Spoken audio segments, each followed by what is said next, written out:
तो चलिए सबसे पहले जान लेते हैं जेन स्ट्रीट का बैकग्राउंड है क्या। बैकग्राउंड चेक जरा हो जाए। जेन स्ट्रीट कैपिटल एक ग्लोबल ट्रेडिंग अमेरिकन फर्म है जिसकी शुरुआत साल 1999 में न्यूयॉर्क में हुई थी। खास बात यह कि यह कंपनी पूरी दुनिया में हाई फ्रीक्वेंसी ट्रेडिंग यानी कि HFT और क्वांटिटेटिव ट्रेडिंग के लिए जानी जाती है। सीधे शब्दों में अगर समझें तो यह कंपनी कंप्यूटर एल्गोरिदम, तेज सॉफ्टवेयर और गणितीय मॉडल का इस्तेमाल करके पल पल बदलते शेयर दामों में मुनाफा कमाती है।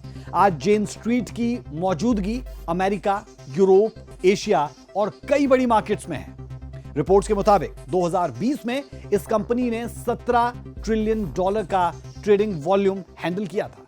2023 में इसका नेट ट्रेडिंग रेवेन्यू $10.6 बिलियन रहा। यानी ये कोई छोटी मोटी कंपनी नहीं है, बल्कि वॉल स्ट्रीट की सबसे ताकतवर ट्रेडिंग फर्म्स में गिनी जाती है। चलिए बात जरा इसकी भारत में एंट्री की हो जाए। भारत में जेन स्ट्रीट की कहानी शुरू होती है दिसंबर 2020 से, जब इस कंपनी की पहली यूनिट भारत में खोली गई। भारत का शेयर बाजार भी उस दौर में तेजी से बढ़ रहा था। भारत में डीमेट खातों की संख्या जो 2019 में सिर्फ 3.6 करोड़ थी, वो अब यानी 2025 तक पहुंचते पहुंचते 19.4 करोड़ हो जाती है। यानी बाजार में खुदरा निवेशकों, रिटेल इन्वेस्टर्स का सैलाब सा आ गया। HFT कंपनियां बस इसी मौके की तलाश में तो होती है। यही वो मौका था जब जेन स्ट्रीट जैसी कंपनियों को लगा कि भारत उसके लिए सोने की खान बन सकता है। मोस्टली जो लोग हैं इंडिया में, उनको पता है कि भाई एक स्टॉक और एक ट्रेड ऐसा प्लेटफॉर्म है जहाँ से वो बहुत सारा एक साइड इनकम मैं कहता हूँ कि वो उनको मिलती है। तो इसमें स्टॉक मार्केट में देखिए दो टाइप का है, एक तो आप कैश फ्लो है और एक इंट्राडे ट्रेड जिसे हम बोलते हैं। सो कैश में हम एक जैसे स्टॉक परचेज कर लिया तो वो हमारा स्टॉक हमारा हो जाता है। लेकिन इंट्राडे ट्रेड में हम क्या करते हैं कि भाई स्टॉक को हमें सीधा जब परचेज करना होता है और सेम डे ही हमें उसको सेल करना होता है। तो ये जानी स्ट्रीट जब देख लेते कि देखिए इंडिया एक one of the most populous country है जहाँ सबसे ज़्यादा यूथ पॉपुलेशन है और लोगों को पैसा कमाने का बहुत ज़्यादा वो है, जिसमें कहते हैं ना कि एक साइड जो है पोटेंशियल बहुत देखा है अमेरिकन्स ने। तो ये देख कर के भी जो मार्केट है तभी अमेरिकन्स ने इंडिया को टारगेट किया। टारगेट नहीं, एक प्रैक्टिस है, बिजनेस प्रैक्टिस है। सेबी की रिपोर्ट के मुताबिक 2023 से 2025 के बीच जेन स्ट्रीट में भारत में भारी मुनाफा कमाया गया। सिर्फ जनवरी 2023 से लेकर 2025 के बीच में कंपनी ने करीब 36,500 करोड़ रुपए कमाए, यानी $4.3 बिलियन। कुछ रिपोर्ट्स इस आंकड़े को $5 बिलियन तक भी बताती है। आप अंदाजा लगा सकते हैं कि कितना पैसा इसमें जुड़ा हुआ है। और अब जो सबसे बड़ा खुलासा हुआ वो ये कि कंपनी ने इस मुनाफे का बड़ा हिस्सा मैनिपुलेशन करके कमाया है।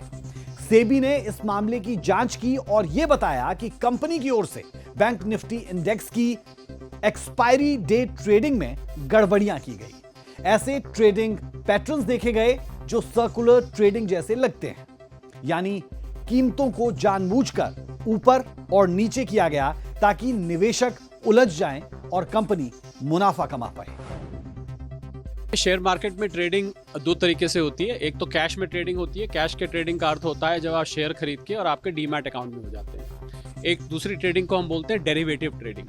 डेरिवेटिव ट्रेडिंग में शेयर्स आपके डीमैट अकाउंट में नहीं आते, एक कॉन्ट्रैक्ट बना दिया जाता है। अब इस डेरिवेटिव में भी दो तरीके की होती है, एक फ्यूचर ट्रेडिंग कहते हैं, एक ऑप्शंस ट्रेडिंग कहते हैं। तो जेन स्ट्रीट ने क्या किया कि ऑप्शन ट्रेडिंग में वो पोजीशन सुबह क्रिएट कर देते थे और इसको हम कॉल और पुट ऑप्शन कहते हैं। मान लीजिए उन्होंने कॉल ऑप्शन खरीदा तो वो तेजी पे करते थे और उसके बाद वो शेयर खरीद लेते थे कैश मार्केट से। तो उसकी कीमत जब आप खरीदेंगे तो कीमत बढ़ जाती थी और शाम को वो अपनी जो कॉल ऑप्शंस होती थी उनको स्क्वायर ऑफ कर देते थे या कैश की पोजीशन स्क्वायर ऑफ कर देते थे। ऐसे ही पुट ऑप्शन होती है। पुट ऑप्शन में आप गिरने की उम्मीद करते हैं तो वो क्या करते थे, सुबह सेल कर देते थे और शाम के टाइम उसको ऑप्शंस के जरिए प्राइस को आर्टिफिशियली बढ़ा के प्रॉफिट बुक कर लेते थे। तो इस प्रकार उन्होंने काफ़ी मुनाफा कराया। एक जो सेबी ने उनका अकाउंट सीज किया उसमें 4,000 करोड़ थे, पर ऐसा माना जाता है कि कुल मुनाफा उनका 30,000 करोड़ से भी ज़्यादा था। जो डेवलपिंग कंट्रीज़ हैं, इंडिया जैसे डेवलपिंग कंट्री है, वहाँ उनको पता है कि लोगों को इतनी नॉलेज नहीं है। उनको ये बोलो कि जब हम आपको डॉलर्स में कमा के पैसा देंगे। तो लोग यही सुन के बहुत टेम्प्ट हो जाते हैं, ठीक है। तो ये जैनी स्ट्रीट ने करा क्या है कि एक मैनिपुलेटिव ट्रेड प्रैक्टिस थी, जहां इन्होंने बेसिकली ऐसे नहीं कि कस्टमर को अप्रोच, इन्होंने इनकी जो ट्रेड प्रैक्टिस थी, मॉर्निंग में इन्होंने डेरिवेटिव्स में जाके बहुत हाई परचेजिंग करके मार्केट को एकदम अप कर दिया, प्राइस एकदम राइज हो गए। स्टार्ट हुआ एचडीएफसी बैंक से, इनको पता था 3% एचडीएफसी बैंक के शेयर उस दिन डाउन है, तो इन्होंने बैंक्स के जितने भी शेयर्स थे, जो 12 जो जिन शेयर्स की मैं बात बता रहा हूं, वहां पे इन्होंने इतना पैसा डंप करके एकदम ऊपर निफ्टी बैंक को ऊपर कर दिया। तो लोगों को लगा कि भाई बड़ी परचेजिंग हो रही है, उन्होंने भी इन्वेस्ट करने स्टार्ट कर दिया। इवनिंग में उन्होंने पैसा विड्रॉ कर लिया, वही प्राइस डाउन आ गई। तो कितने लोगों ने हाई प्राइस पे जो शेयर खरीदा उनको लॉस हुआ।